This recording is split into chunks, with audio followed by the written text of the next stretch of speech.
Hello అండి. పూర్ణం బూరెలు అనగానే ప్రాసెస్ ఒకరోజు ముందే స్టార్ట్ చేయాలి. అయినా కూడా ఆయిల్‌లో వేసిన తర్వాత పూర్ణం అంతా బయటకొచ్చేస్తుంది. అలా కాకుండా ఇన్‌స్టెంట్‌గా పూర్ణం బూరెలు ఎలా చేయాలో చూద్దాము. పూర్ణాలు చేయడానికి శనగపప్పు అయితే కంపల్సరీ కదా!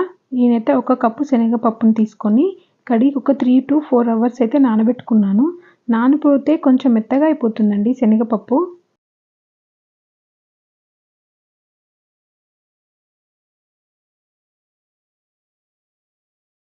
ఒక 3, 4 గంటలు బాగా నానిపోయిన శనగపప్పుని కడిగి వాటర్ అంతా తీసేసి ఒక బౌల్‌లో వేసుకోవాలి. అవి ఉడకబెట్టాలండి ఇప్పుడు. మొత్తం అంతా వాటర్ అంతా తీసేసి ఒక బౌల్‌లో వేసుకొని, ఒక గ్లాస్ నీళ్ళు పోసుకొని, స్టవ్ మీద పెట్టి ఒక 10 మినిట్స్ ఉడకనివ్వాలి.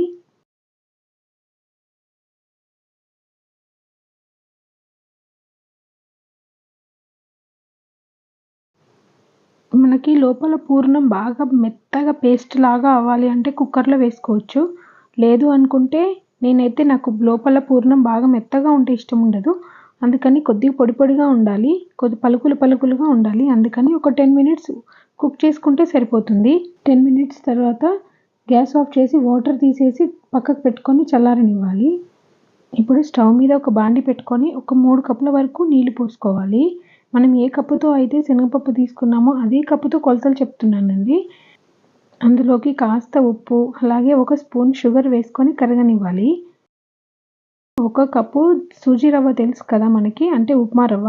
అది తీసుకొని ఉండలు లేకుండా బాగా మరుగుతున్న వాటర్‌లో వేసుకొని కలుపుకోవాలి. మనం ఉప్మా రవ్వ ఎలా చేసుకుంటామో అలానేనండి సేమ్. ఇది 2 మినిట్స్‌లో కొద్దిగా దగ్గర పడుతుంది కదా! మూత పెట్టి ఇంకో 2 మినిట్స్ కుక్ చేసుకోవాలి. 2 మినిట్స్ తర్వాత మూత తీసి ఒకసారి బాగా కలుపుకోవాలి. ఎంత బాగా కలిపితే ఆ ఉప్మా అంత సాఫ్ట్‌గా అవుతుంది. అందులోకి ఒక స్పూను నెయ్యి వేసుకొని ఇంకా 2 మినిట్స్ బాగా కలుపుకోవాలి. చెప్పాను కదా! మనం ఎంత బాగా దాన్ని కలుపుకుంటే అంత స్మూత్‌గా అవుతుంది అది. దీన్ని ఇలానే 2-5 నిమిషాల వరకు బాగా కలుపుకొని మూత పెట్టి పక్కన పెట్టుకోవాలి. మూత తీసి పెడితే అది చల్లారిపోతుంది. అందుకే మూత పెట్టి పక్కన పెట్టుకోవాలండి. ఇప్పుడు ఒక మిక్సీ జార్ తీసుకొని కొద్దిగా చల్లారిపోయిన శనగపప్పు ఉంది కదా! అది ఒక మిక్సీ జార్‌లో మొత్తం వేసుకోవాలి. వేసి వాటర్ ఏమీ వేయకుండా ఓన్లీ శనగపప్పుని మిక్సీ పట్టుకోవాలండి.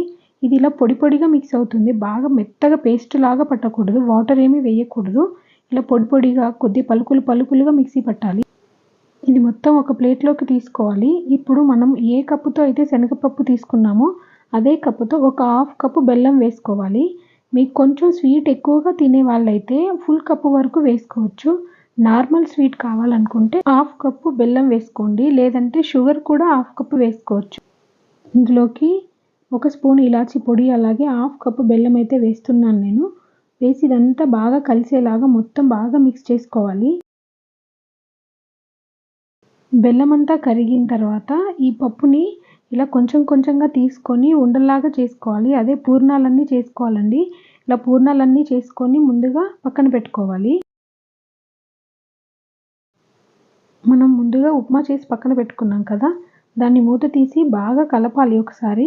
ఎంత బాగా కలిపితే అంత బాగా సాఫ్ట్‌గా అవుతుంది అది. ఒకసారి బాగా కలిపిన తర్వాత చేతికి కొద్దిగా నెయ్యి రాసుకొని దాంట్లో కొంచెం తీసుకొని ఉండలుగా చేసి పక్కన పెట్టుకోవాలి. లేదంటే కొంచెం తీసుకొని మనం ఉండగా చేసుకొని దాంట్లో పూర్ణం పెట్టుకొని మనం పూర్ణాలు చేసుకోవచ్చు. ఇక్కడ చూపిస్తున్నాను కదా! సేమ్ అలానేనండి. ఉప్మా రవ్వ కొద్దిగా తీసుకొని ఒక బాల్ లాగా చేసి ఈ పూర్ణాన్ని దాంట్లో పెట్టుకొని మొత్తం కవర్ చేయాలి. చేతికి మాత్రం కంపల్సరీ నెయ్యి అయితే రాసుకోవాలండి. చూసారా ఎంత బాగా బాల్ లాగా అయిందో? ఇలా ఒక 3, 4 చేసుకొని పక్కన పెట్టుకోవాలి. ఒక్కసారి ఎక్కువగా చేసుకున్నారనుకోండి అవి క్రాక్స్ వచ్చేస్తాయి. ఎండిపోతాయన్నమాట.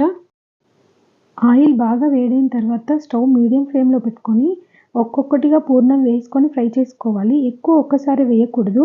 అతుక్కుపోయి పూర్ణం అంతా బయటకొచ్చేస్తుంది. ఇలా 2 మినిట్స్ కదలకుండా ఫ్రై చేసుకోవాలి. కొద్దిగా కలర్ చేంజ్ అయిన తర్వాత తీసుకోవాలండి. చూసారా ఎంత బాగా వచ్చాయో పూర్ణాలు. ఇంకా ఇన్‌స్టెంట్‌గా పూర్ణాలు చేసుకోవచ్చండి.